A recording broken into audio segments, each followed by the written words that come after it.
Assalamualaikum warahmatullahi wabarakatuh. Alhamdulillah munazzilul kitab ala qalbi Muhammadin nabiyil ummiyin wassalatu wassalam ala nabiyyina wa habibina Muhammadin wa ala alihi wa ashabihi wat tabi'in bi ihsan ila yaumiddin, amma ba'd. Faqad qala Allah Ta'ala fi kitabihil karim, a'udzu billahi minasyaitonir rajim. Bismillahirrahmanirrahim. Subhanaka la ilma lana illa ma 'allamtana innaka antal alimul hakim. Bapak-bapak, ibu-ibu segenap jemaah kuliah duha Masjid Jami' Asy-Syuhada rahimakumullah. Alhamdulillah atas rahmat yang Allah berikan pada kita. Pagi ini kembali kita dapat meneruskan kajian tauhid kita dengan rujukan kitab Tauhid Al-Irsyadu ila I'tiqadis Sahih. Bapak-bapak ibu sekalian, pelajaran kita sudah sampai, kita itu masuk pada pembahasan mengenai tentang fungsi akal. Saya pikir ini dulu di mana kita sudah jauh mengenal tentang ilmu tauhid, dan kita tahu bahwa dasar-dasar ilmu tauhid itu adalah selain Al-Quran, hadis, dan kita menggunakan akal dan perasaan. Maka dengan kita selalu berusaha menjadikan akal kita sebagai pembeda antara yang hak dengan yang batil, dan menjadikan akal kita sebagai alat untuk memahami ayat-ayat Allah, sehingga kita benar-benar dapat mengerti betul tentang hakikat yang sebenarnya, fungsi daripada akal itu sendiri.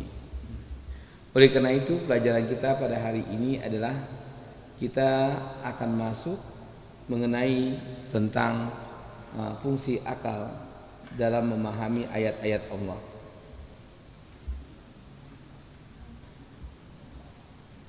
Maaf, saya cari dulu.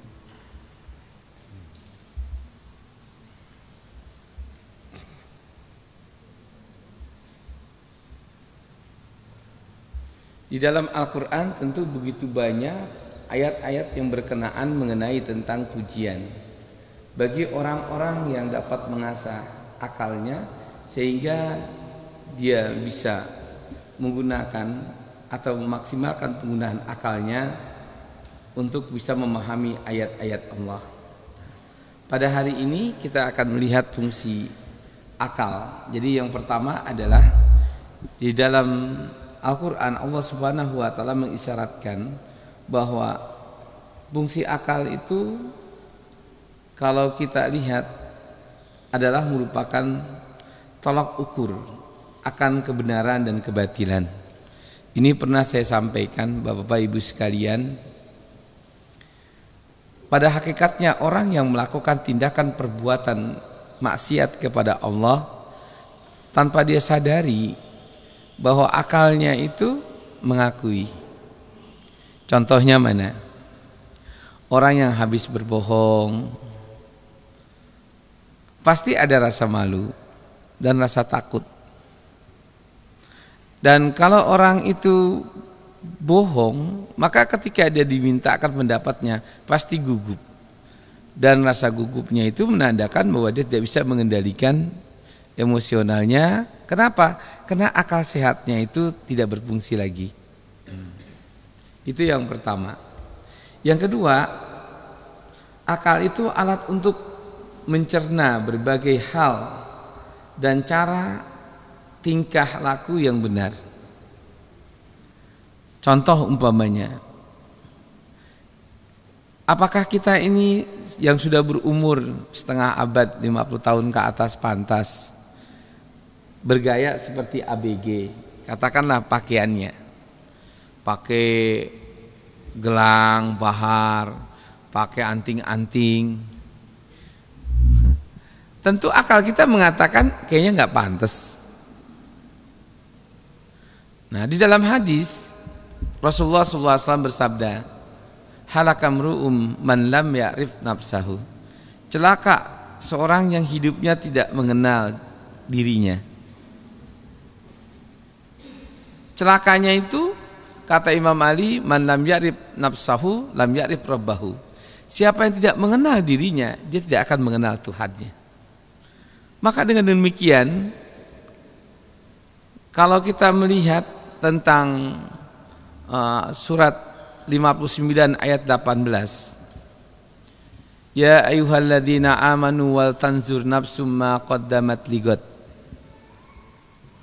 Wahai manusia, perhatikanlah apa-apa yang kamu sudah kerjakan, dan tataplah apa yang aku akan kerjakan. Ayat ini menantang kepada kita untuk selalu kita itu mengingat, jangan sampai kita itu melupakan apa yang kita sudah kerjakan. Karena setiap amal perbuatan manusia itu memiliki implikasi, memiliki konsekuensi. Apa aja yang kita kerjakan, Allah akan memintakan pertanggungjawaban atas apa yang kita lakukan. Bahkan jauh daripada itu, dalam tazkiyatun nafs yang dulu kita bahas, betapa pentingnya kita itu untuk selalu melakukan introspeksi diri. Rasulullah SAW mengingatkan agar jangan sampai kita ini lupa bahwa setiap amal perbuatan kita itu akan dipertanyakan oleh Allah. Apakah yang kita kerjakan itu benar-benar Allah sudah ridho kepada kita atau mendatangkan kemurkaan dari Allah.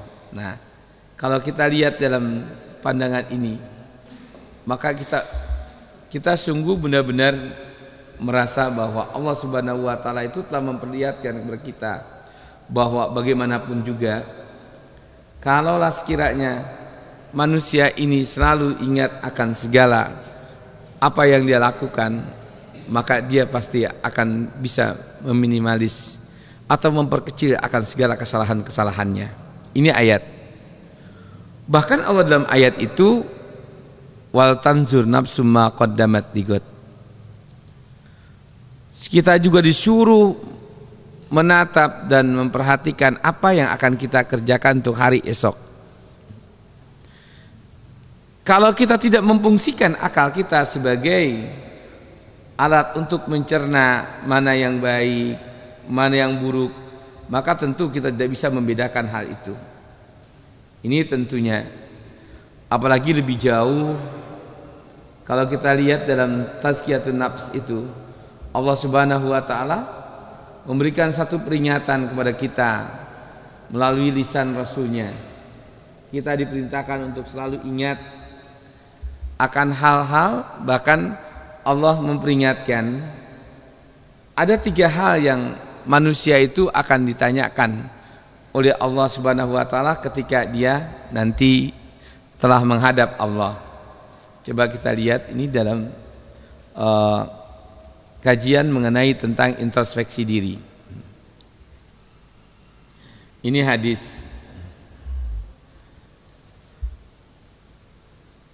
Abu Bakar dan para sahabatnya yang lainnya benar-benar serius menghisap dirinya di bawah ini. Hal tersebut tidak lain karena hadis Nabi yang berbunyi,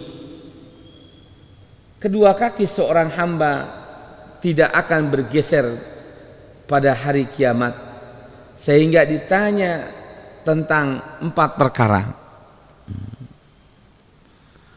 Jadi qadamaini nafsi lanak tatu, 2 kaki kita itu tidak akan bergeser sedikit pun dari kiamat sampai Allah mempertanyakan 4 perkara.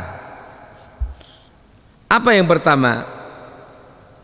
Tentang berapa umur kita, berapa lama kita hidup di dunia.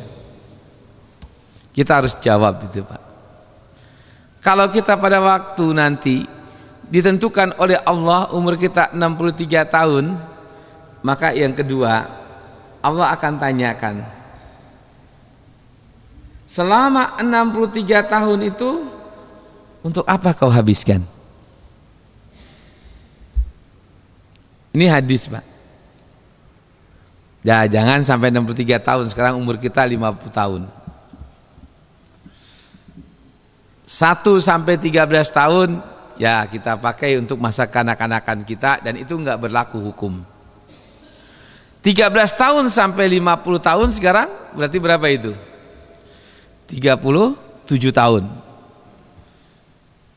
Kita gunakan untuk apa? Kalau kita itu sibuk di kampus sampai umur 25 tahun, mudah-mudahan masa mahasiswa kita menjadi aktivis di masjid, aktivis gerakan mahasiswa yang bersifat agama. Setelah 25 tahun kita bekerja, kita menikah. Selama kita sudah menikah sampai umur 50 tahun ini,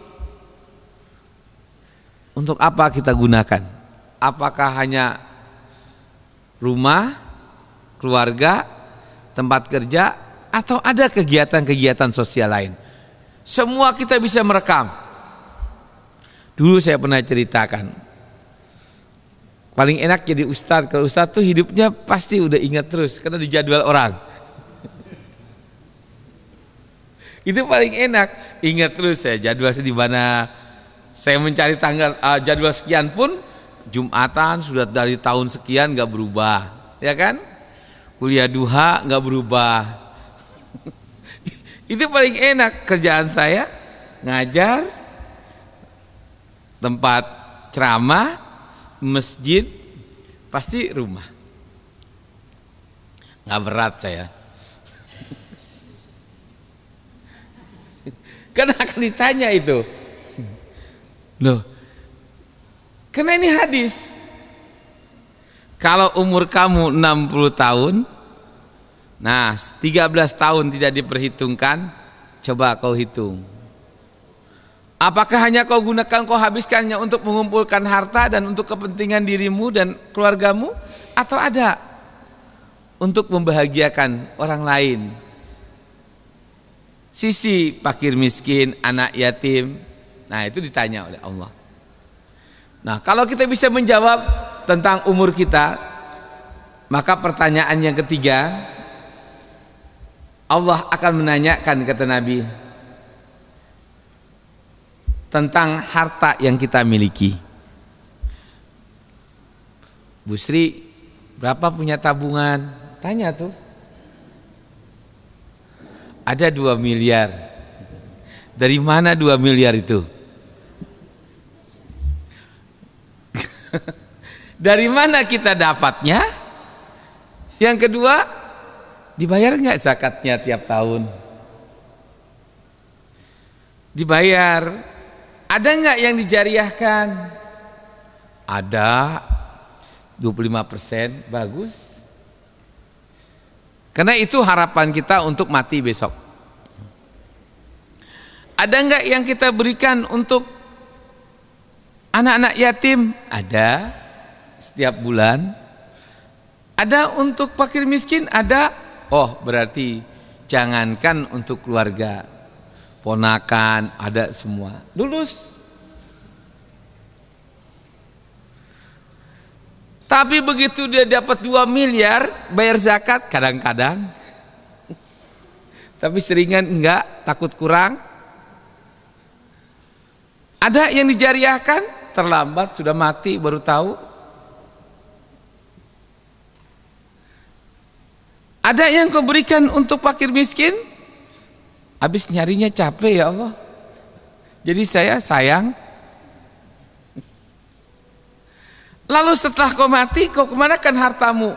Saya tinggalin. Anakmu bisa menjaganya? Itulah yang saya belum tahu. Beban lagi. Makanya kata Nabi, jangan mati meninggalkan warisan. Kenapa? Kalau kita tinggalkan warisan, kalau dengan harta yang kita tinggalkan itu, warisan kita dia pakai untuk maksiat kepada Allah, dapat lagi. Kenapa kau tahu anakmu imannya tidak baik? Kau berikan warisan begitu besar. Kalau anakmu soleh, kau berikan warisan lalu dia sodakohkan, dia jariahkan, dia amalkan, dia pakai untuk membantu fakir miskin, kau dapat. Sekarang harta yang kau tinggalkan, yang kau wariskan pada anakmu, dipakai setiap malam untuk berbuat maksiat. apakah kau sudah pikirkan bahwa kamu juga bertanggung jawab? Itu harta. Maka kata Nabi, harta warisan yang kita tinggalkan kepada anak-anak yang tidak saleh, yang suka berbuat maksiat, kelak dia akan menjadi bagaikan ular yang sangat ganas.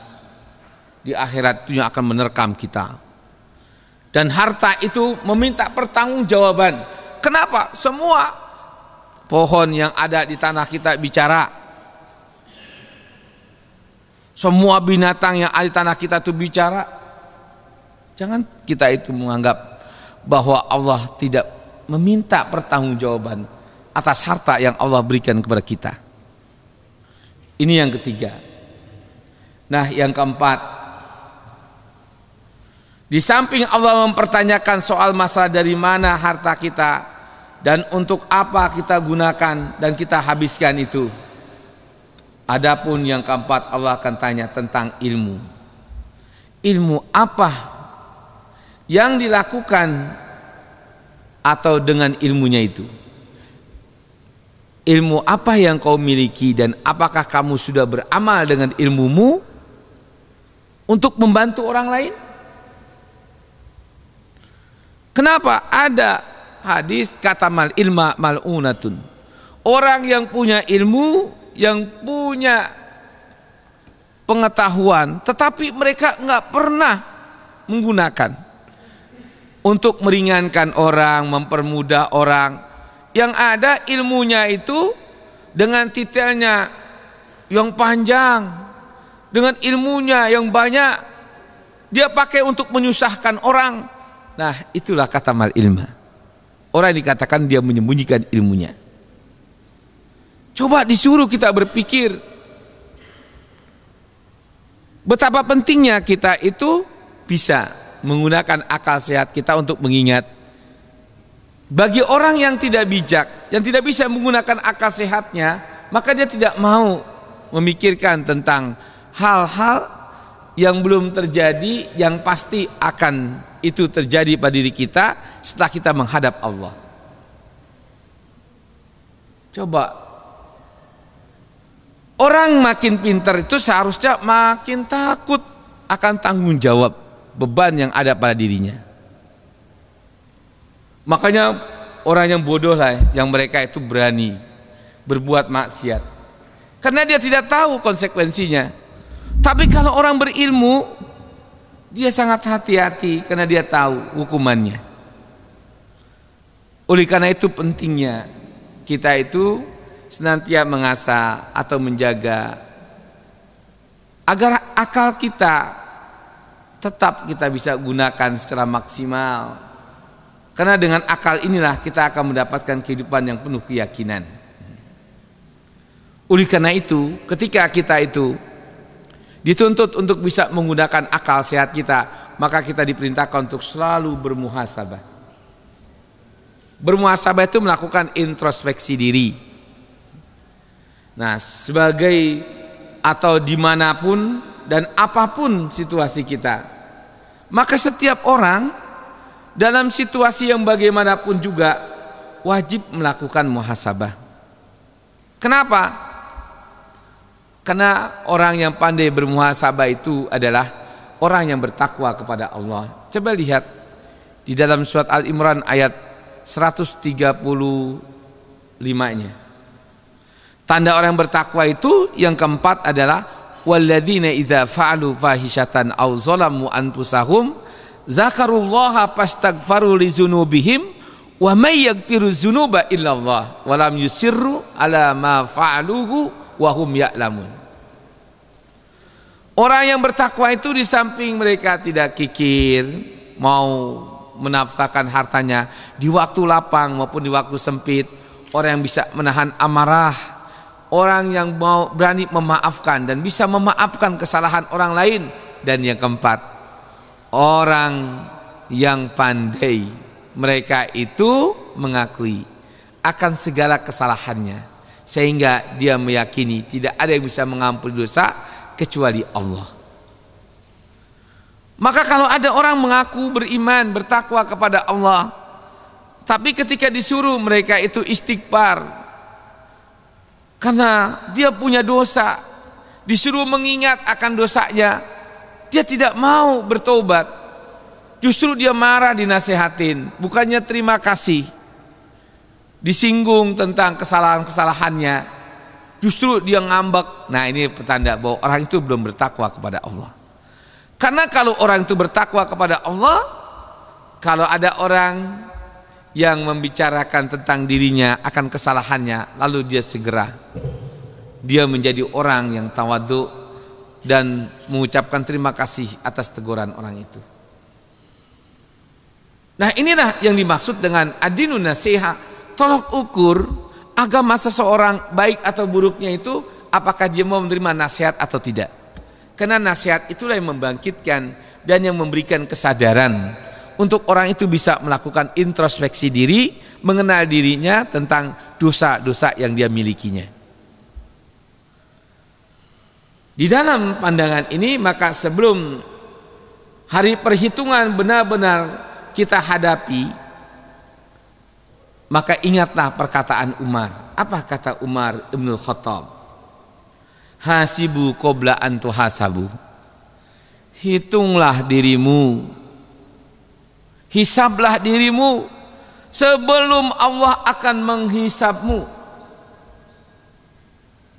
Bacalah dirimu sebelum Allah membacakan akan kesalahan-kesalahan perbuatanmu. Kenapa?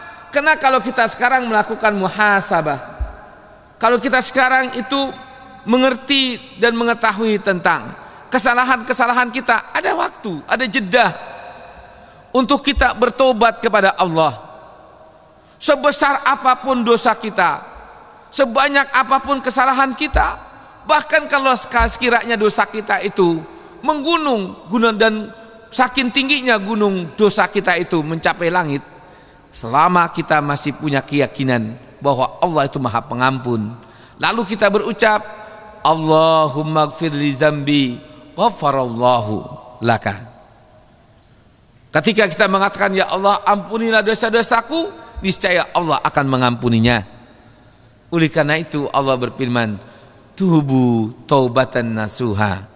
Hendaklah kamu bertobat dengan sebenar-benarnya. Jangan kamu ulangi lagi. Ini kalau kita lihat perkataan Umar, yang dimana bagi orang yang dikatakan pandai menggunakan akalnya adalah orang yang selalu siap menghitung, menghisap, melakukan introspeksi setiap waktu atas perbuatan yang sudah dia lakukan. Sesuai dengan petunjuk Allah dalam surat tadi 59 ayat 18, wal tanzur nafsum ma qaddamat ligat wattaqullaha. Maka dua kali kata-kata wattaqullaha, ya ayyuhalladzina amatukumullah wal tanzur nafsum ma qaddamat ligat wattaqullah. Dua kali Allah mengucapkan bertakwa kepada Allah. Kenapa?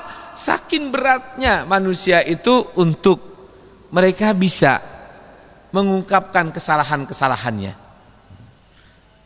Ya, kalau orang di negara yang maju, begitu dia salah dia langsung mengakui, dia mundur. Kalau di kita udah salah disuruh mundurnya susah. Kenapa? Karena kita ndablek. Kalau bangsa yang cerdas, begitu dia menyatakan bahwa dirinya itu salah, dia mundur. Saya nggak sanggup. Nanti kalau saya teruskan, ini sangat merepotkan orang banyak, mengorbankan orang lain. Maka lebih baik saya korbankan diri saya. Itu tanda orang bertakwa. Kenapa? Ada hadis, idza wisdal amru bi ghairi ahliha fantazirus sa'a. Apabila suatu perkara dipegang bukan orang yang ahlinya, kayak sekarang ini, wah tunggu aja kehancurannya. Kenapa? Karena kita lihat menteri-menteri nggak ada yang kita lihat ini sreg. Ya Allah Pak, ngeri kita kadang-kadang. Kayak negeri kita nggak banyak orang pinter. Kayaknya rakyat bodoh semuanya. Harga minyak sudah turun, harga minyak sepantasnya 4.500. Masih sekian dibilang masih disubsidi. Ya. Saya ngobrol sama Nursi. Besok saya panggil tanggal 17, ya kita bicaralah. Rakyat kayaknya dibodoh-bodohin Pak. Banyak hal. Dan ini sangat berbahaya. Kalau sekiranya ini seperti terus, Masya Allah. Sedangkan dalam Islam itu kita disuruh menggunakan akal. Supaya kita nggak mudah dilakelabuin. Supaya kita tuh nggak mudah ditipu. Kenapa ada hadis Nabi? Tidak boleh orang Islam itu tertipu 2 kali. Masuk lubang 2 kali. La yaqau hafratun marrataini. Pengertian lubang itu tipu daya. Bukan semata-mata lubang yang digali di waktu Rasulullah SAW akan ke Mekah, akan ke Masjidil Haram, bukan itu. Kan ayat itu akhirnya berujung pada wa makaru wa makarallah wallahu khairul makirin. Mereka memang membuat jebakan, membuat tipu daya, tapi jebakan Allah, tipu daya Allah lebih hebat ketimbang yang dilakukan oleh manusia itu. Kalau sekali tertipu wajar, kita belum pintar. Kedua kali tertipu mungkin masih wajar juga, karena bangsa yang dablek. Tapi kalau setiap hari ketipu, emang bodoh. Nah itu Pak, ini bangsa. Jadi kita perenungkan seperti itulah sekarang ini.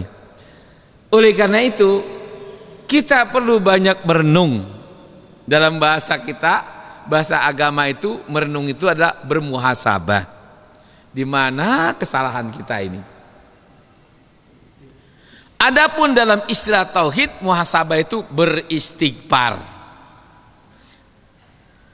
Astaghfirullahaladzim. Coba. Sekarang kalau kita ingat dosa, ucapnya apa? Woi. Kalau kita ingat dosa nih, begitu kita ingat, wah saya berdosa, ucapnya apa? Refleks kita bilang astaghfirullahaladzim. Tapi jangan mengucapkan astagfirullahaladzim di mulut. Astagfirullah, kenapa saya begitu? Nah itu yang benar. Ya Allah, jangan kau hukum kami. Kami terlalu bodoh melakukan perbuatan itu. Nah itu intinya. Berapa kali kita diperintahkan untuk melakukan muhasabah itu dalam istighfar? Hah? Nabi berapa kali? 100 kali. Ada yang mengatakan 70 kali. Kalau kita lebih, zuhur 3 kali Ustaz. Ya 5 waktu berarti baru 15. Katakanlah habis sholat rawatib, kita kan 5 tuh. 15 lagi baru 30 kan? Tahajud, berapa rakaat tahajud? Hah? 8 rakaat berarti 22 ya kan? 4 kali 3 berapa itu? 12. Berapa baru? 40? Berapa? Baru 47. Witir. Berapa rakaat? 3 rakaat. Kita berapa kali? Berapa salam? 1 salam. Berapa? Baru 50. Duha ada duha. Habis sholat duha, astagfirullahaladzim. Lagi kan? Berapa rakaat? 8 tambah 4 kali 2 ya kan? Kali 3. Setiap habis salam astagfirullahaladzim ya kan? 12. Berapa Bu? 62. Dari mana 8 lagi ya?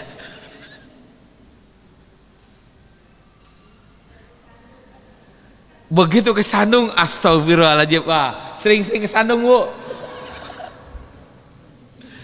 Jangan, ada waktu khusus baca Allahumma anta rabbi la ilaha illa anta khalaqtani wa ana abduka wa ana ala ahdika wa wa'dika mastata a'udzu bika min syarri ma sana'tu abu'u laka bi ni'matika alayya wa abu'u bi dzambi faghfirli fa innahu la yaghfiruz dzunuba illa. Baca lagi nyupir Pak, ya kan?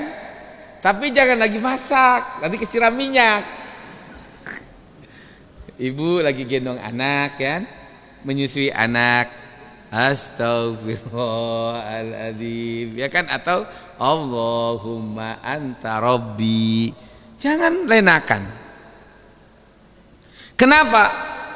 Karena manusia ini adalah suka salah dan pelupa. Kullu bani Adam khatun wan nisyan. Itu kata Nabi. Orang Nabi yang dijamin gak pernah salah aja karena maksum masih 70 kali. Lah kita biangnya dosa. Kok tadi cuman baru 62 Pak? Di mana ketemunya 70 itu? Coba renungkan. Itu pentingnya. Nah, dalam pandangan Hasan Al-Basri, muhasabah akan meringankan hisab di akhir-akhir. Jadi kalau kita sering bermuhasabah, memohonkan ampunan kepada Allah, setiap kita ingat dosa kita, ya Allah, saya kadang-kadang ngomong sekenanya sama ibu saya. Ibu saya sering tersinggung, astagfirullahaladzim. Ya Allah, ampunilah dosaku atas kesemena-menaan aku terhadap kedua orang tuaku. Wa atubu ilaik, aku bertobat kepadamu ya Allah untuk tidak lagi mengulanginya. Semoga aku menjadi anak yang bijak, anak yang sopan pada orang tuaku. Supaya besok begitu ketemu ibu sopan. Tapi kalau sudah tahu banyak punya dosa sama ibu, tapi kita beristighfar nggak menjiwai, besok dilakukan lagi. Nah itu yang repot. Kenapa? Taubat yang diterima itu taubatan nasuha. Dia melakukan dosa tapi dia ulangi lagi. Itu yang pasti. Oleh karena itu kalau kata Hasan Basri, ini adalah ulama tafsir, orang yang sering mengucapkan istighfar kepada Allah karena dia ingat dosa-dosanya, itu akan meringankan bagi dirinya ketika menghadap Allah di yaumul hisab nanti. Karena dosa-dosa kita yang kita sudah mohonkan ampunan, insya Allah Allah itu maha penerima taubat. Allah itu maha pengampun, Ghafurur Rahim. Ini ingat, sebab Allah tidak pernah melewatkan satu perbuatan pun melainkan tak tercatat di sisinya. Kita lihat dalam surat Al-Mujadilah ayat 6. Allahu wa nasuhu wallahu ala kulli syai'in syahid. Allah tidak pernah melupakan apa yang kita kerjakan, dan Allah tuh maha memberikan kesaksian. Nah ini yang kita takuti betul. Dengan muhasabah hati kita terjaga dari kelalaian. Dengan kita selalu melakukan introspeksi diri dan kita mengakui akan kesalahan-kesalahan kita, maka insya Allah kita tidak akan mengulanginya. Karena kalau kita ingat astagfirullahaladzim min tarkis shalah, aku memohonkan ampunan kepadamu ya Allah dari meninggalkan sholat, karena aku tahu man taraka sholatan muta'ammidan la waqtan dakhalan nar. Barang siapa yang meninggalkan sholat satu waktu saja dengan sengaja, niscaya dia akan masuk neraka. Aku takut ya Allah akan nerakamu. Dari itu aku bertobat kepadamu, jangan sampai aku meninggalkan sholat lagi. Kalaulah tadi aku meninggalkan tidak sengaja, ya Allah ampunilah aku. Nah itulah istighfar itu, muhasabah itu dapat menjaga hati kita dari kelalaian. Maka kalau orang suka lupa, habis melakukan kesalahan dia ulang lagi, nah ini petanda bahwa dia jarang istighfar kepada Allah ini. Dia jarang melakukan muhasabah untuk mengenal dirinya. Dia jarang untuk mengenang tentang perbuatan-perbuatan buruknya, sehingga dia itu merasa tidak berdosa. Ini hati-hati. Jadi tidak sepatutnya jika seorang muslim melewati hari-hari tanpa melakukan muhasabah diri. Karena hanya dengan muhasabah itulah hati kita terjaga dari kelalaian, mulut terhindar dari mengucapkan keburukan, dan perbuatan kita akan terpelihara dari segala maksiat dan kemunkaran. Oleh karena itu, dengan kita sering beristighfar dalam bermuhasabah itu, maka Allah akan ingatkan ingatan kita. Allah akan kuatkan ingatan kita, sehingga kita menjadi orang yang tidak mudah tertipu, tidak mudah jatuh dalam satu lubang yang sama, tidak mudah melakukan kesalahan yang sama. Muhasabah harus kita lakukan setiap hari. Adapun mengenai waktunya, Ibnu Qayyim berkata, muhasabah itu dilakukan sebelum melakukan perbuatan dan setelah melakukan perbuatan. Artinya muhasabah itu diperintahkan sesuai dengan perintah Allah. Tadi surat 59 ayat 18, lakukanlah sebelum kita beraktivitas dan lakukanlah setelah kita selesai menjalankan aktivitas. Itu muhasabah. Insyaallah. Demikian beliau menerangkan dalam kitab Mukhtasar Minhajul Qasidin dalam kitabnya. Adapun waktu-waktu muhasabah ini penting, dan di mana kita tahu bahwa dengan muhasabah itu adalah hati kita bisa terjaga, lisan kita bisa terjaga. Nah, oleh karena itu kita perlu mengetahui tentang waktu-waktu muhasabah. Sebelum melakukan pekerjaan, seorang muslim berhenti pada awal keinginan dan kehendaknya, serta tidak bersegera melakukan perbuatan sampai jelas statusnya. Oleh karena itu, kata Syekh Muhyiddin, muhasabah itu adalah merenung akan aktivitas yang dia lakukan. Apakah ini sudah sesuai dengan petunjuk pelaksanaannya? Apakah ini sudah sesuai dengan teknisnya, petunjuk teknisnya? Maka ketika kita disodorkan satu pekerjaan, kita membaca dan kita mempelajari tentang konsep itu sudah muhasabah. Untung ruginya, ketika Bapak diberikan tugas, ayo pergilah sana ke Malang. Nah, tugasnya ngapain nih? Bapak dalemin. Tugas apa di Malang ini? Ternyata ada tugas yang tidak sesuai dengan syariat. Pak, maaf, setelah saya melakukan muhasabah, saya periksa semua surat jalannya dan tugas-tugas yang Bapak tugaskan kepada saya, ada yang bertentangan dengan syariat saya, Pak. Kenapa? Karena kalau kalian tahu bahwa perintah itu bertentangan dengan perintah Allah, kalian jalankan juga, maka berarti kita termasuk orang yang fasik. Berat itu. Karena orang yang fasik itu adalah orang yang tahu itu diharamkan oleh Allah, tapi dengan alasan lapar, dengan alasan takut, dengan alasan dia tidak nanti dipakai lagi, lalu dia kerjakan alasan dengan terpaksa. Bukankah terpaksa itu ukurannya mati?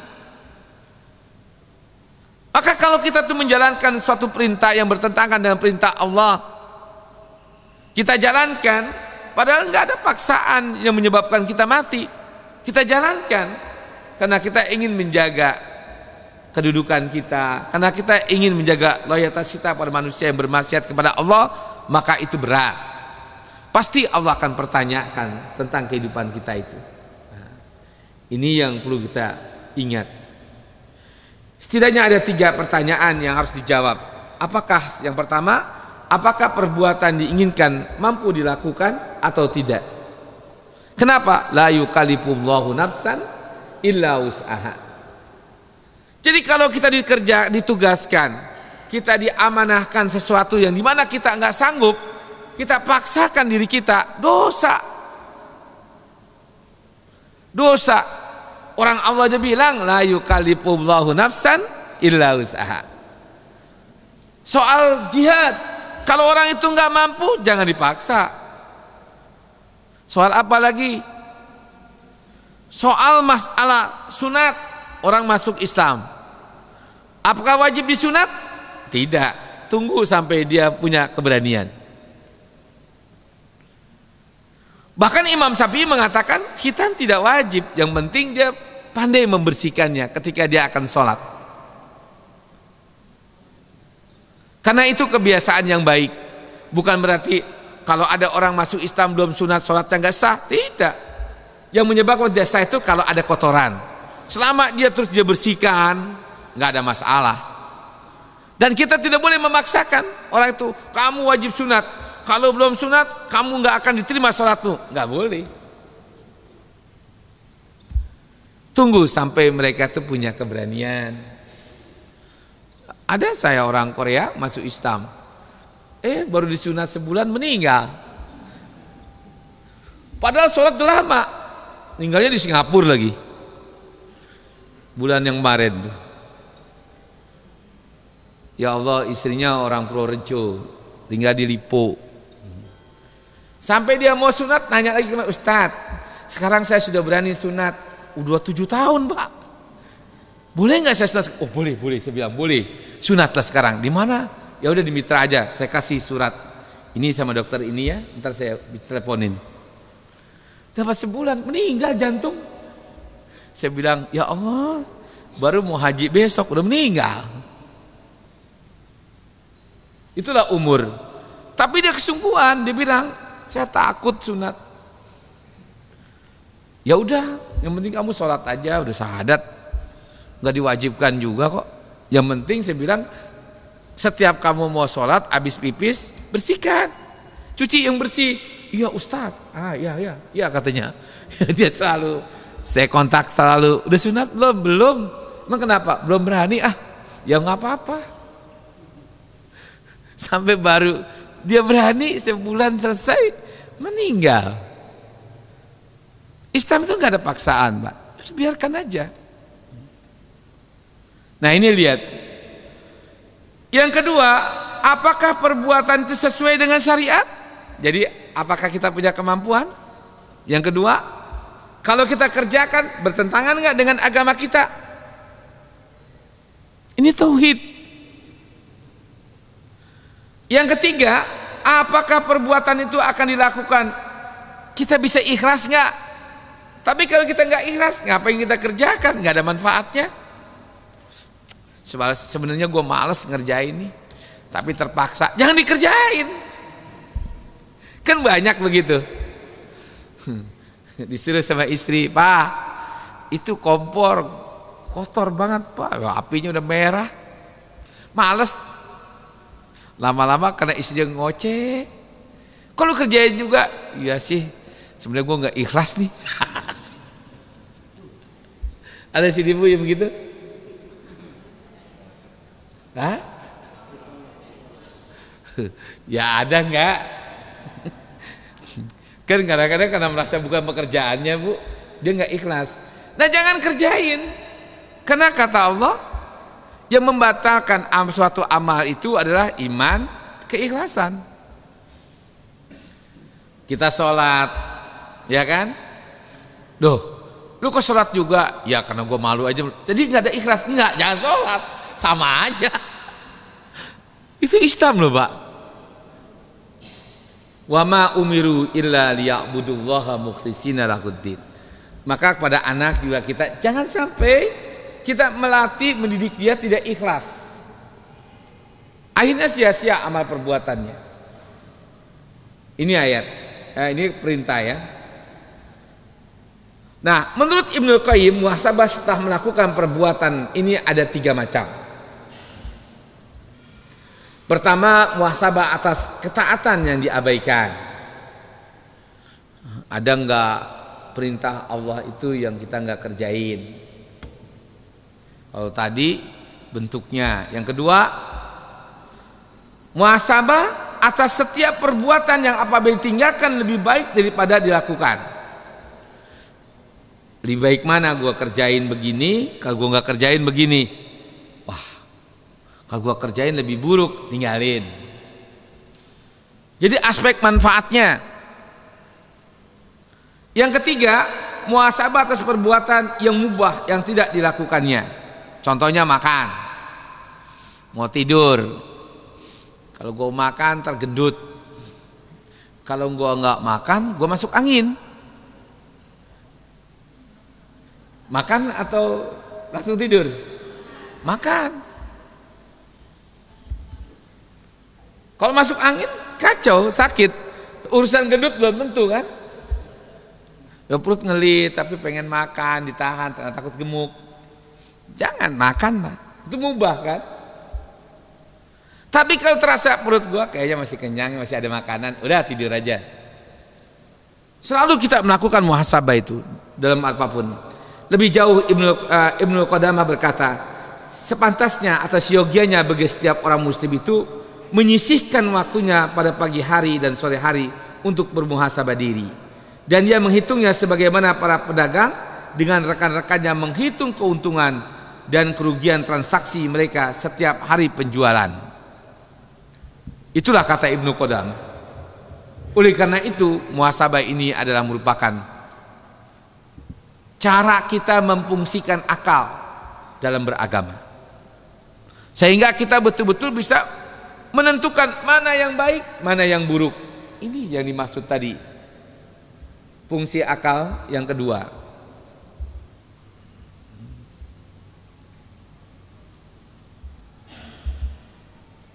Ya, apa sih?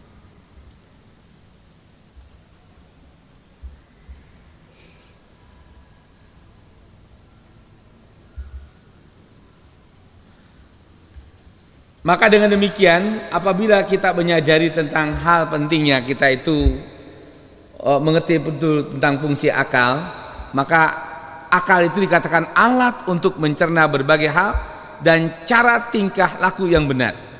Nah, yang ketiga, akal kita itu harus dijadikan sebagai alat penemu solusi ketika permasalahan datang. Makanya dulu ada 9 pintu masuk setan yang menyebabkan orang itu malas mencari solusi, Pak. 1, marah. Kalau orang sudah marah, bisa nggak cari solusi? Nggak bisa. 2, nafsu, emosional. Kalau orang hidupnya mengikuti nafsunya, pasti, Pak, maunya itu cepat. Nggak pernah berpikir, nggak pernah mau muhasabah, menganalisa, nggak ada. Kenapa? Karena kalau orang sudah nafsu pasti hilang rasa malunya. Kalau orang sudah nafsu maunya cepat, bahaya. Yang ketiga, hasad. Nah, yang keempat, buruk sangka. Yang kelima, yang mematikan akal kita sehingga kita buntu, tidak pandai mencari solusi adalah suka mengeluh. Kalau orang punya masalah mengeluh, berarti dia malas mencari solusi. Dan masih banyak lagi hal fungsi akal selain 3 ini. Karena hakikat dari akal adalah sebagai mesin penggerak dalam tubuh yang mengatur dalam berbagai hal yang akan dilakukan setiap manusia yang akan meninjau atau yang akan menimbang mana yang baik, mana yang buruk, dan bagaimana akibatnya dari hal yang akan dikerjakan tersebut. Dan akal adalah jalan untuk memperoleh iman sejati. Mana contohnya? Nabi Ibrahim alaihissalam ketika dia mencari Tuhan, begitu melihat bintang, lalu bintang itu hilang. Ah, ini bukan Tuhan. Masa Tuhan kok timbul tenggelam? Begitu datang malam lagi, bulan membesar. Ah, ini Tuhanku yang lebih besar. Begitu bulan itu berjalan, tenggelam. Dia bilang, nggak mungkin Tuhan itu tenggelam. Sampai kepada matahari, dia katakan, ini lebih besar. Tapi begitu matahari tenggelam, inilah uhibbu afala afilin. Aku tidak suka mencari Tuhan yang suka timbul tenggelam. Timbul, terbit, setelah itu tenggelam. Tuhan tuh yang kuyakini adalah dia qaiman, stabil, istiqomah, abadan, abadi, bahasa kitanya. Dia tidak pernah berubah. Oleh karena itu dia cari terus dengan akalnya. Itu Nabi Ibrahim alaihissalam. Sampai dia pintar berdebat kepada Namrud. Kenapa kau tanyakan aku yang menghancurkan Tuhan-Tuhan itu? Kenapa engkau tidak tanyakan kepada Tuhan yang paling besarmu? Dia pasti akan berbicara. Lalu Namrud berkatakan, itu kan batu. Batu nggak bisa berbicara. Lalu kenapa kau Tuhan kan tidak bisa bicara? Yang tidak punya kelebihan dari kamu. Itu akal, Pak. Nah, oleh karena itu selama kita nggak bisa menggunakan akal kita untuk memahami ayat atau tanda-tanda kebesaran Allah, maka kita tidak akan mendapatkan iman yang sejati. Dan akal adalah jalan untuk memperoleh iman sejati ini. Iman tidaklah sempurna kalau tidak dasarkan akal. Iman harus berdasarkan pada keyakinan, bukan pada pendapat dan akal-akalan, atau yang menjadi sumber keyakinan pada Tuhan Yang Maha Esa. Haruslah itu sesuai dengan akal manusia. Tadi seperti Nabi Ibrahim alaihissalam tadi. Oleh karena itu kita berikutnya lihat tentang kekuatan akal. Kekuatan akal itu satu, dapat mengetahui Tuhan dan sifat-sifatnya. Insya Allah kalau akal kita itu kuat, bagi orang yang belajar filsafat, ya kan, setelah itu dia condong kepada Al-Quran dan Al-Hadis, pasti dia menemui Tuhan yang sebenarnya. Yang kedua, kekuatan akal itu mengetahui adanya kehidupan di akhirat. Dari mana kita tahu? Dari mulai kita membaca Al-Quran, walal akhiratu khairul laka minal ula. Kehidupan akhirat itu lebih baik dari kehidupan di dunia ini. Nah, kita dalami, kenapa kok dunia ini enggak sebaik akhirat? Akal kita berjalan terus memikirkan, oh iya ternyata orang cari harta dari muda, setelah dia punya, dia enggak mendapatkan kepuasan dari harta itu, lalu dia tinggalkan begitu saja pada anak-anaknya.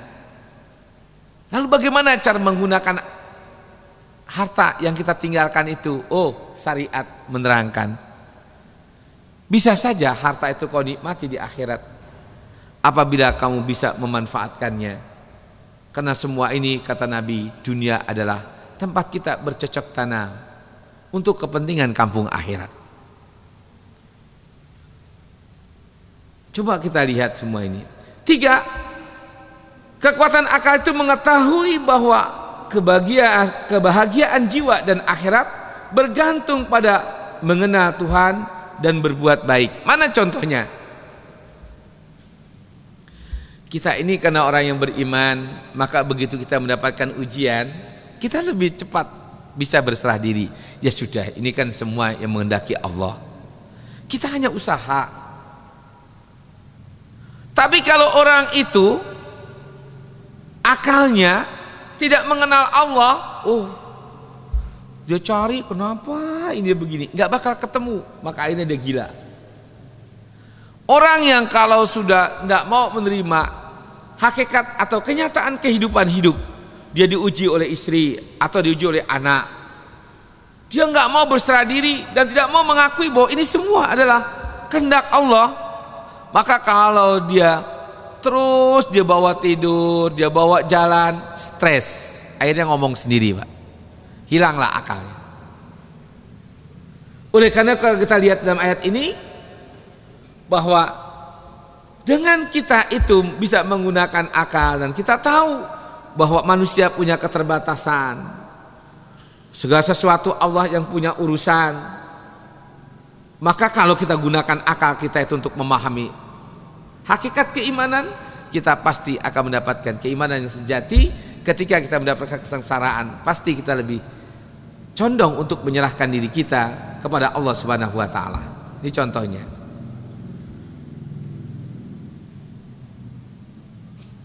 4, kekuatan akal itu mengetahui wajibnya manusia mengenal Tuhan. Mana contohnya? Coba. Kapan manusia itu mengenal Tuhan? Ketika dalam keadaan kepepet. Dia jatuh. Begitu jatuh terpelanting baru dia, ya Gusti. Tapi kalau lagi senang dia nggak pernah nyebut Tuhan. Ketika kapal goyang, oh my God, padahal dia nggak pernah tuh sholat.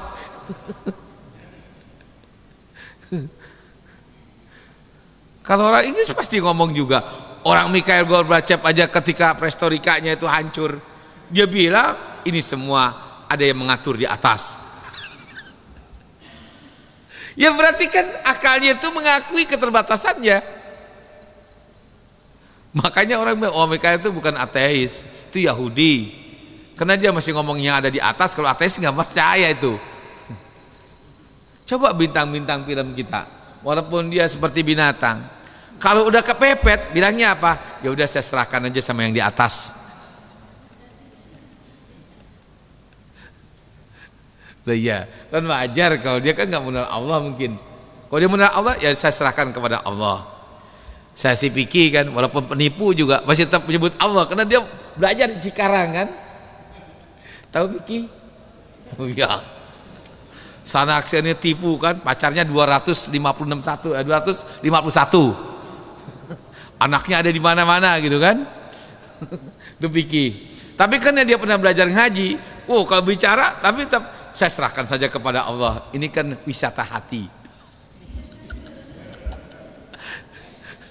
Ya. Begitu masuk penjara dia mesti bilang, Allah berikan pelajaran kepada saya melalui penjara ini, mungkin hidup saya lebih baik. Ya masih bertauhid dia. Itu Piki, tukang tipu kan.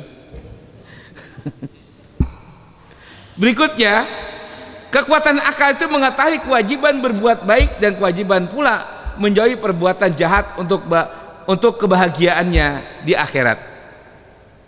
Mana contohnya? Mengetahui kewajiban berbuat baik. Setiap orang yang berbuat baik itu pasti hatinya itu lapang. Setiap orang yang habis melakukan perbuatan jahat pasti hatinya sempit, takut ketemu orang, malu. Itu akal semua yang bisa mencerna. Kok kenapa ya? Saya ketemu suami saya kayaknya takut, pasti habis berbohong gitu.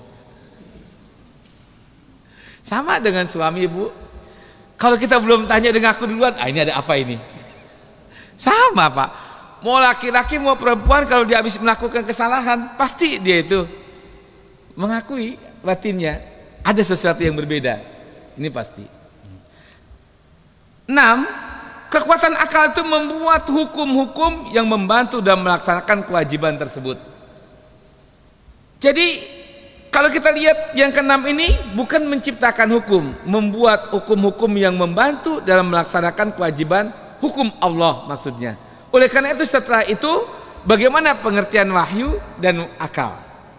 Maka dengan demikian nanti kita lihat akal itu adalah dipakai untuk memahami wahyu, dan wahyu itu adalah yang mengayomi, membingkai akal manusia. Jangan wahyu dibingkai oleh akal manusia, itu namanya jil. Jaringan Islam liberal seperti itu. Ini mazhabnya Mu'tazilah. Karena kita orang Sunni, maka fungsi wahyu itu membingkai akal manusia. Makanya tauhidnya dulu dimantapkan, baru akalnya dikembangkan. Insya Allah kalau anak-anak kita ini tauhidnya sudah bagus, keyakinannya kepada Allah sudah baik, lalu dia belajar filsafat apa saja, insya Allah dia nggak ngaco. Tapi kalau orang belum mengenal tauhid, dia belum mengenal Tuhan, lalu diajarkan pemikiran-pemikiran filsafat, apakah itu Marxis, Lenin, ya pasti Pak kacau. Bagi orang yang akhlaknya sudah bagus, dia belajar tentang Lenin, dia belajar dengan Marxisme, dia belajar dengan apa liberalisme, ya ini semuanya menyalahi kodrat Allah. Dia pasti akan mengatakan ini bertentangan dengan Quran hadis. Makanya dasar segala sumber keimanan itu adalah agar kita bisa membingkai akal kita Quran dan hadis. Itu yang paling penting. Oleh karena itu lihat dalam pembahasan sini, pengertian wahyu dan al-wahyu adalah kata asli al-wahyu. Kata wahyu berasal dari kata Arab dan bukan pinjaman dari bahasa asing yang berarti suara, api dan kecepatan. Dan ketika al-wahyu berbentuk masdar memiliki dua arti, yaitu tersembunyi dan cepat. Oleh sebab itu wahyu sering disebut sebuah pemberitahuan tersembunyi dan cepat kepada seorang yang terpilih tanpa seorang pun yang mengetahuinya. Sedangkan ketika berbentuk maf'ul, wahyu Allah terhadap nabinya ini sering disebut dengan kalamullah yang diberikan kepada nabi.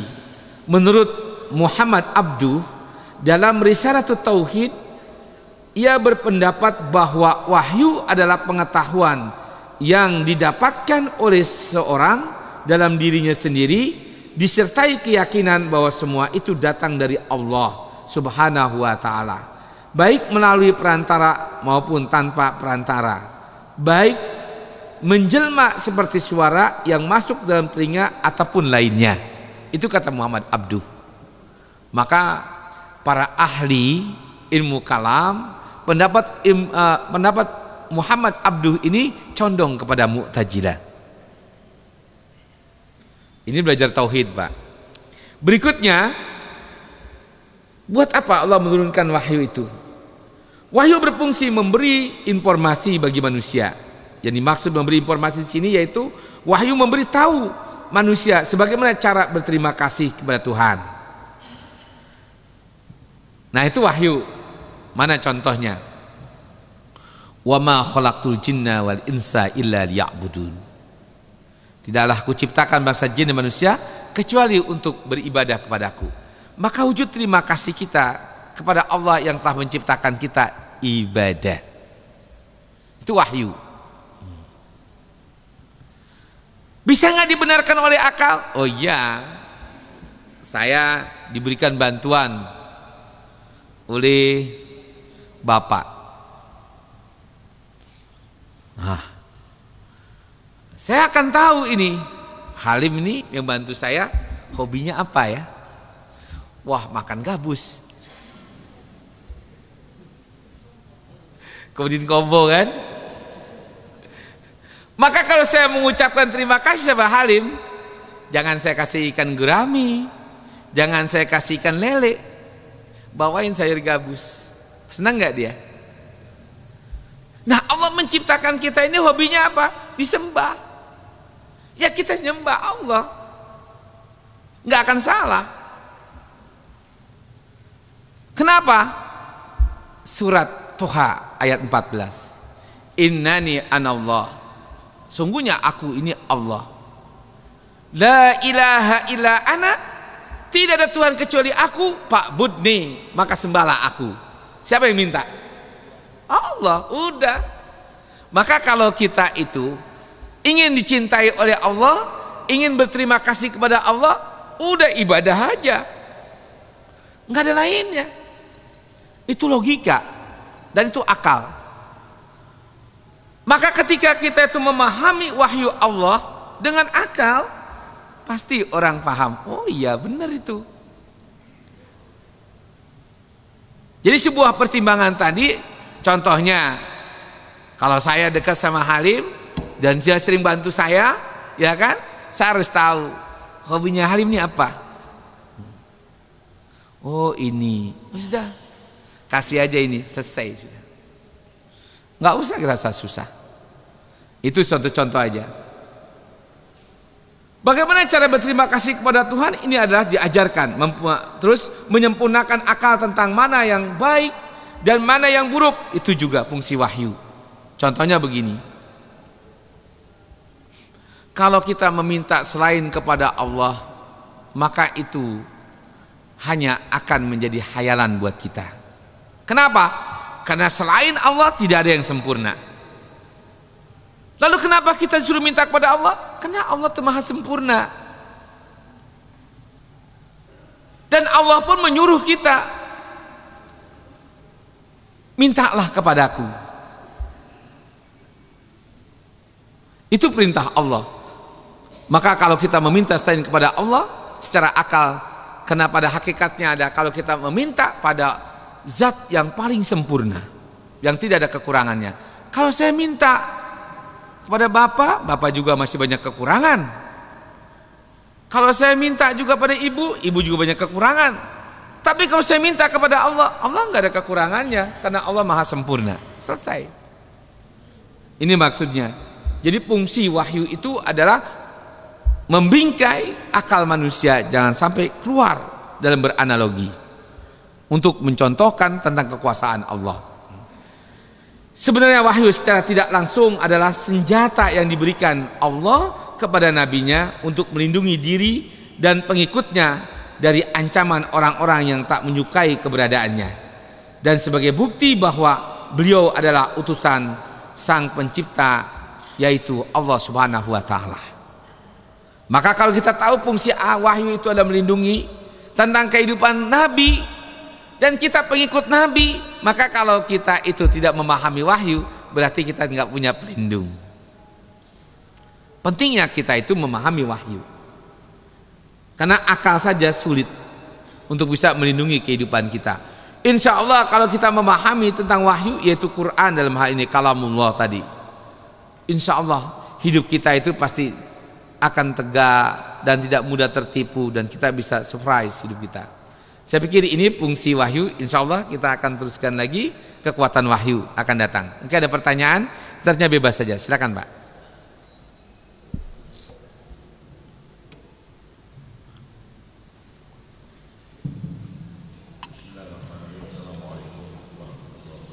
Salam.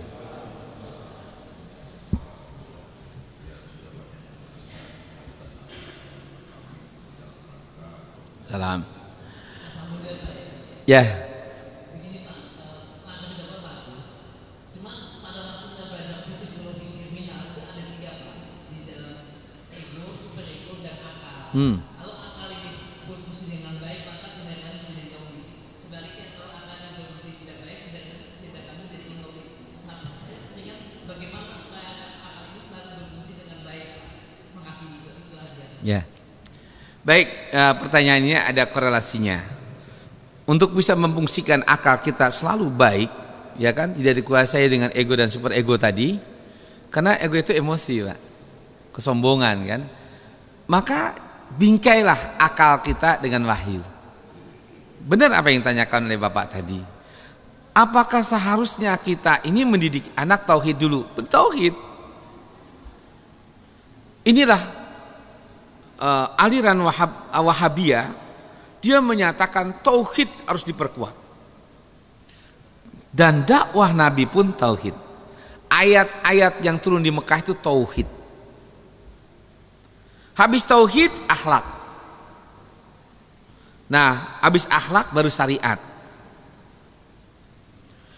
Kalau Bapak pelajari di SD dulu, tauhid dulu, makanya mengenal. 1, siapa nabi kamu, ya kan, 25 nabi sedang apa, itu tauhid Pak. 2, berapa malaikat yang harus dikenal, ya kan. 3, ya kan, sifat-sifat Tuhan. Saya ingat wujud, kidam, bako, itu pelajaran SD Pak. Sekarang hilang.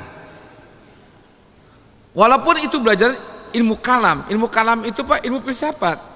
Tapi ilmu filsafat yang di combine oleh seorang pemikir dalam tahaputu falasifah, ini Batutah itu, maka melahirkan ilmu kalam yang bercampur dengan filsafat umum. Tapi pada hakikatnya kalau saya lihat nggak ada ruginya, karena manusia itu diajak untuk berdebat. Jadi saya sependapat, ini kita kembalikan. Kalau di Saudi Arabia sampai sekarang itu kalau Bapak lihat pelajaran agama anak-anak, menghafal dalil-dalil ketauhidan, mengenal Tuhan. Coba Bapak lihat, saya SD Salsabila itu yang ada di Taman Kota. Saya kan nggak mengacu ke Departemen Agama. Anak-anak SD di sana itu kelas 5 buat memberikan materi tauhid ini dia hafal ayat-ayatnya. Karena memang dia saya suruh hafal Quran 6 juz. Kelas 5 itu minimal 6 juz. Kalau dia nggak hafal, tolong dipertimbangkan lulusnya. 6 juz Pak. Tapi nggak ada tuh yang nggak lulus. Makanya SD kita nggak terkenal, nggak apa. Tapi tiba-tiba mendapatkan penghargaan dari Amerika, dari Belgia, dari Singapura. Karena kita kirim anak-anak kita itu. Dia yakin aja anak-anak SD. Yang ngirim orang-orang PBB gitu kan, diminta karena kita punya jaringan, coba bawa anak saya nih. SD laki perempuan dibawa Pak. Ke Amerika itu diajak. Makanya sekarang bingung waktu Muhammad Nuh datang ke sekolah kita, kan kalang kabut tuh. Semuanya provinsi, kota. Loh, saya nggak nyuruh dia datang. Dia menyerahkan piagam dari PBB untuk kami. Tapi nggak boleh begitu, dikontrolkan saya. Kurikulumnya kita nggak pakai kurikulum sini. Wah, berarti ke sekolah ini gelap. Oh, kita kan paket A, paket B. Kalau gitu bubarkan saja paket A, paket B itu. Saya ijazahnya pakai paket A, paket B. Yang lainnya nggak usah, materi saya bilang. Kalau gitu kita bubarkan paket A, paket B. Bingung akhirnya. Kebetulan pada waktu Dikbudnya Yani. Yaudah, jangan lawan ini mah. Sekarang kita berikan aja. Kan ditanya, nih A, B, Pak, O. Maksudnya kita nggak terdaftar Pak di sekolah. Nggak apa sebagai sekolah. Ini tempat main. Orang sekolahnya saya buat taman. Main bola di kelas. Ininya udah penuh bekas bola kan. Menteri bingung. Jadi sekolah ini sekolah bebas. Tapi anak itu kalau saya datang di masjid, ngapa Quran, ngapa hadis, tauhid. Saya pakai tauhid urusan anak salafi. Lu ajarin tauhid yang benar. Matematiknya, itu urusan anak UNJ saya bilang. Lu jangan macam-macam di sini. Gua harus lu ngajar, lu tauhid aja sama hadis. Anak-anak bisa ceramah Pak. Anak-anak sini tuh yang tahta sajar, sekolahnya ke sana. Cuman kita tes, anak ini mampu enggak? Karena kita terima cuma 42. Sekarang kita terima 82. Karena kita sudah mulai bangun. Itu berjalan, saya kelola hampir 11 tahun baru mulai. Sekarang dipegang oleh Dr. Fuad. Dia Purek 3 UNAS kan. Saya bilang lu berhenti dah, pegang aja sekolah ini. Jadi nggak main-main bangun sekolah itu. Tapi sekarang saya disuruh untuk buat persamaan, ya udah. Tapi bantu gue bilang. Kalau lu nggak bantu, gue keluar lagi. Jadi bantu lah 3 miliar, bangun sekolah. Apa yang ngutang sih bilang?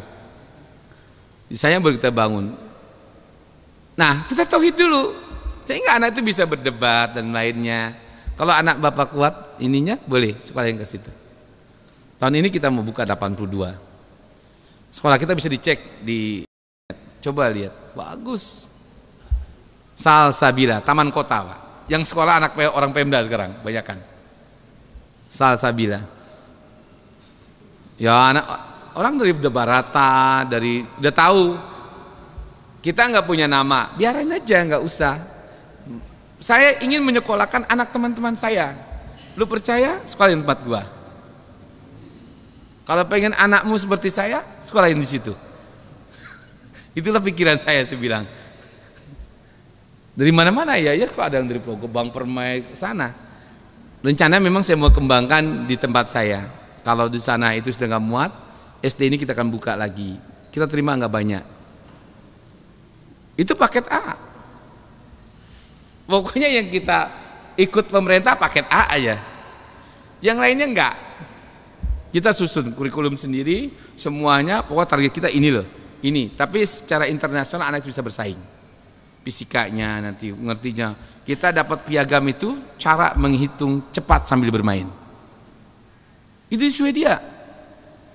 Pertama dibawa ke Amerika, dibawa ke Swedia, dapat. Kita dapat Nobel.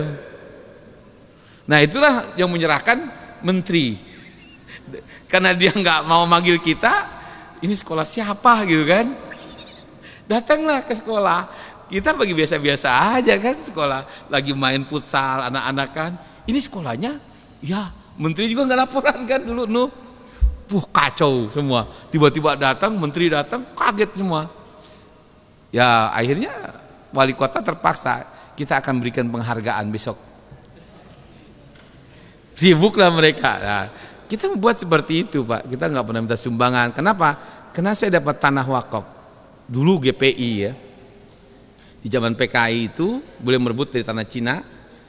Dan sekarang kita statuskan tanah itu wakaf 5.800 meter. Tadi kita buat pesantren. Nggak cocok ini. Kita buat sekolah teladan.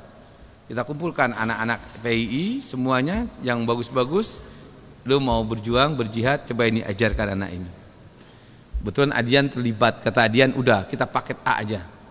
Di rumah saya juga begitu. Udah Adian, lu tanganin juga. Sama. Kita mencoba sekolah murah. 9 juta Pak. Makanya untuk SMP-nya kita buat lagi Darul Munir. Untuk melengkapi target kita 20 juz. Nah, tinggal SMA-nya lagi dirancang. Di mana? Di Pekayon mungkin. Saya lagi buat. Jadi udah nyambung nih di SMP. Sekarang SMP-nya pindah di Darul Munir, yang pegang anak-anak kufar dan juga anak-anak yang memang bagus latar belakang agamanya, dia matematiknya bagus. Kita hanya fisika, kimia, matematik, bahasa. Itu yang kita kedepankan. Agama udah mungkin dia pegangan dia. Saya pikir itu Pak. Ini cara kita memang tauhid. Kalau insya Allah saya yakin kalau anak itu tauhidnya sudah bagus, oh hebat. Anak saya itu takbir, Allahu Akbar, jihad fisabilillah, gitu Pak. Gak ada gerek bendera. Kalau gitu kan gerek bendera, enggak ada itu. Lagi main nih, saya datang, takbir, Allahu Akbar, jihad fisabilillah. Aduh mantap Pak. Dibiasakan anak itu. Jadi ada satu yang kalau datang kita, kalau dia nggak hormat kita ketok, nggak boleh, harus takbir. Kepala sekolah, gitu kan direkturnya.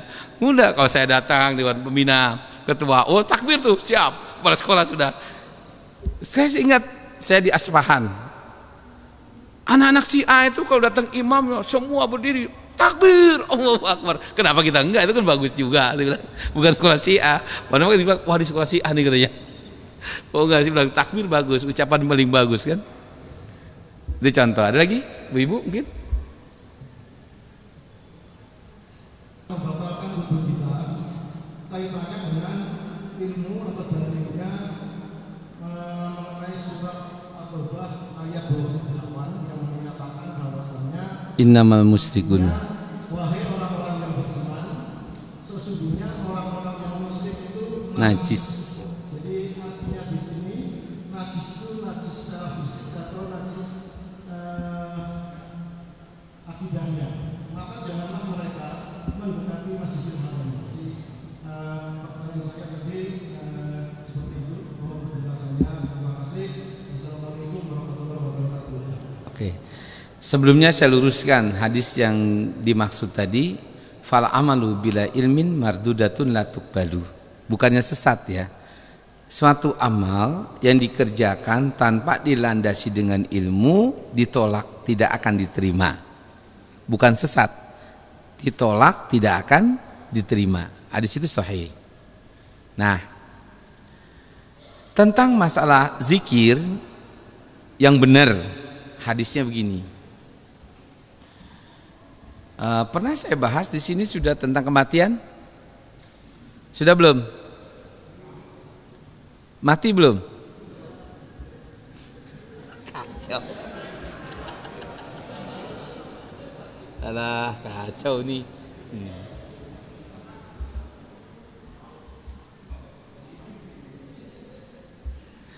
9 cara menghadapi kematian yang paling arif dan bijak. Karena pernah Rasulullah itu menasihati Umar sambil menepuk dadanya. Karena Umar itu tinggi orangnya. Rasulullah itu hanya segininya Umar. Maka saking sayangnya Rasulullah menepak dada Umar. Ya Umar, maukah engkau menjadi orang yang paling bijak? Naam ya Rasulullah. Nah, lalu Rasulullah bersabda, jadilah kamu orang yang hidup selama kau hidup selalu mempersiapkan untuk kematianmu. Jadi orang yang bijak itu orang yang hidupnya selalu mempersiapkan untuk kematiannya. Kata Nabi, itulah yang pasti. Satu. Lalu Umar bertanya, Rasulullah, bagaimana aku mempersiapkan kematian itu?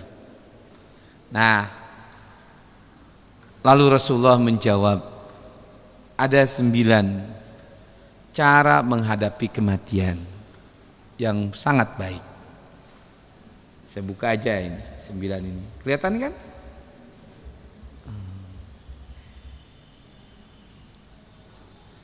Satu, mengucapkan kalimat syahadah ketika wafat. Apa itu? La ilaha illallah. Hadisnya, man qala akhiru hayatahu la ilaha illallah dakhalal jannah. Barang siapa yang mengakhiri ucapannya ketika akan mati dengan ucapan la ilaha illallah, niscaya dia akan masuk surga. Hadis lain, halilu mautakum bila ilaha illallah. Tahlilkanlah akan kematianmu dengan mengucapkan la ilaha illallah. Maka dengan demikian tahlil itu baik buruk? Baik. Di mana penyimpangannya? Ini ilmu, Pak.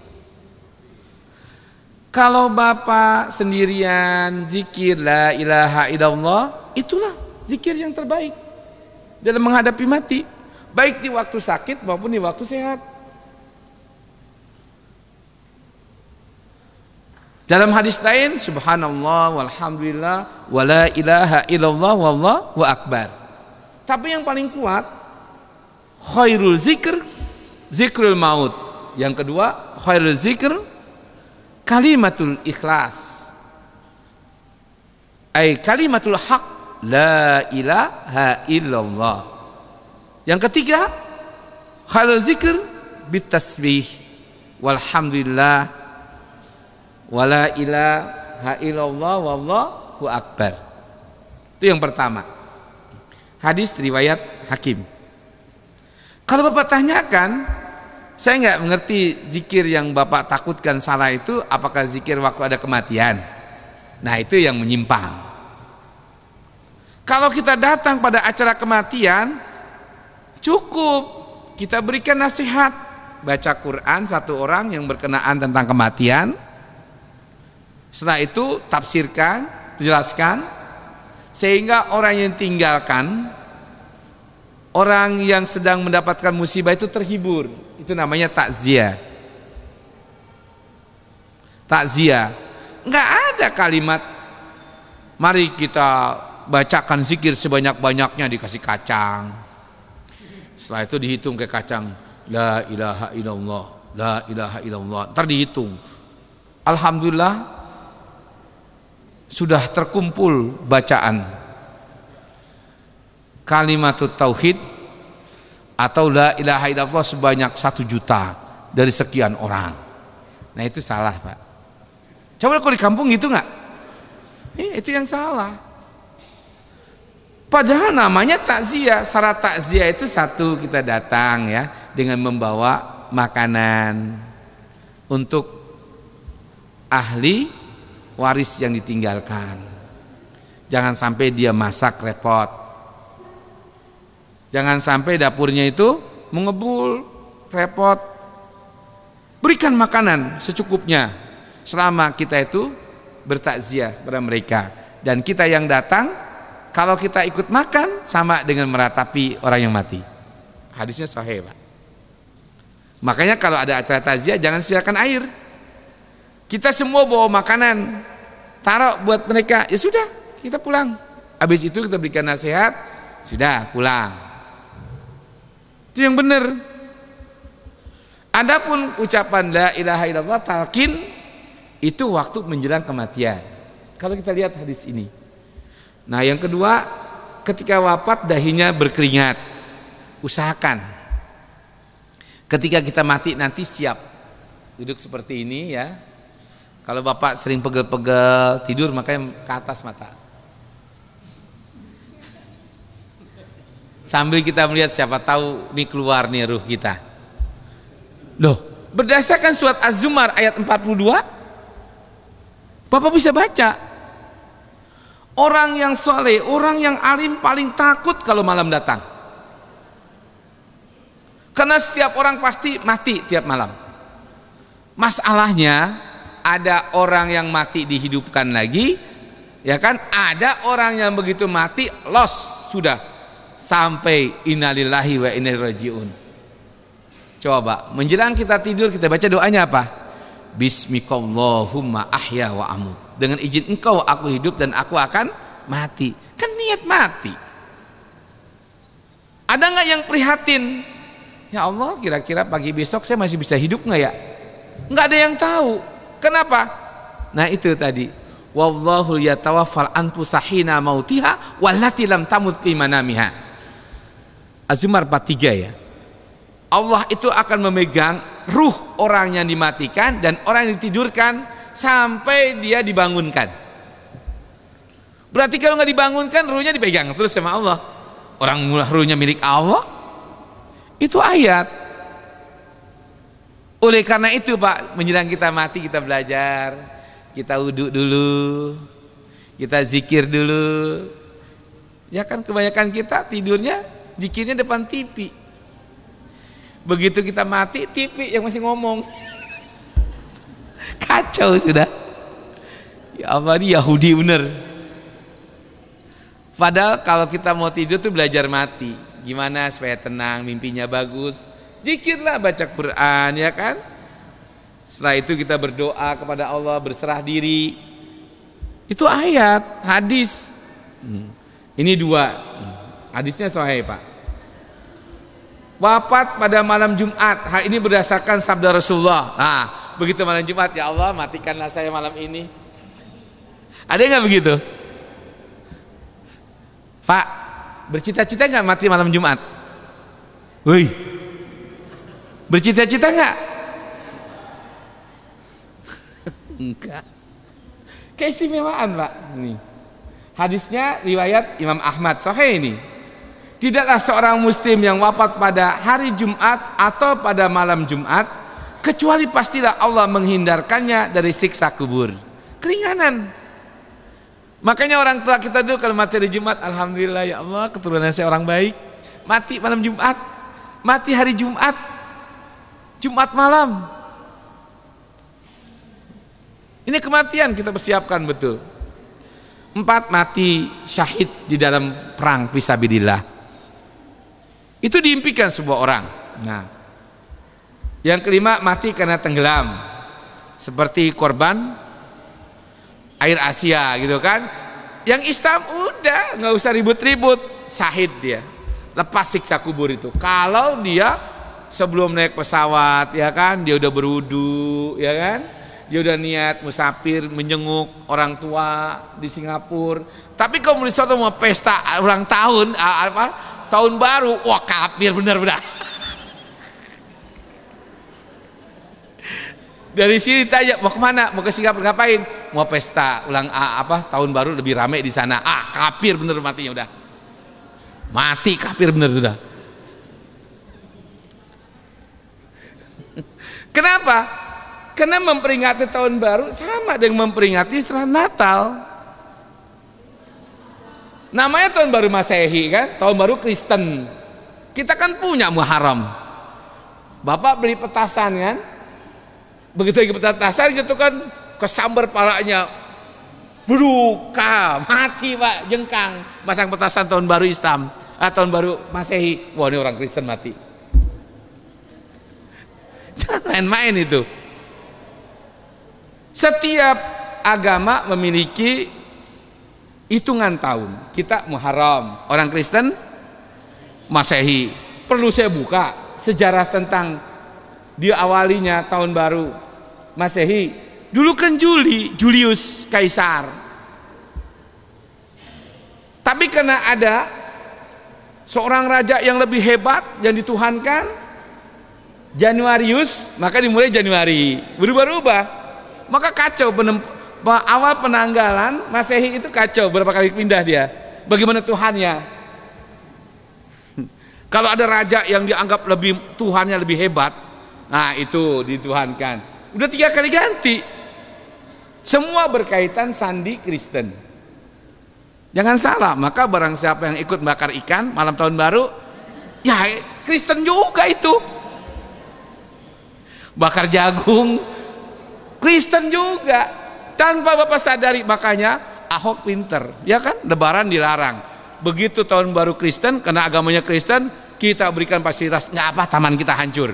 Dakwah Kristen. Tanpa disadari itu Pak. Makanya masjid saya matiin tahun baru tuh. Lampu matiin semua. Pet. Kok dimatiin? Ya malam duka. Kenapa malam duka? Malam pesta pemurtadan.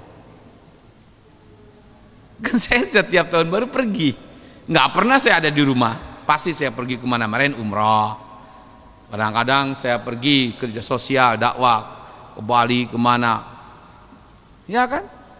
Saya diundang tahun baru, nggak ada, kata Pak Haji, ini yang ngundang Gubernur DKI, nggak ada, gue mau umroh. Nggak mungkin.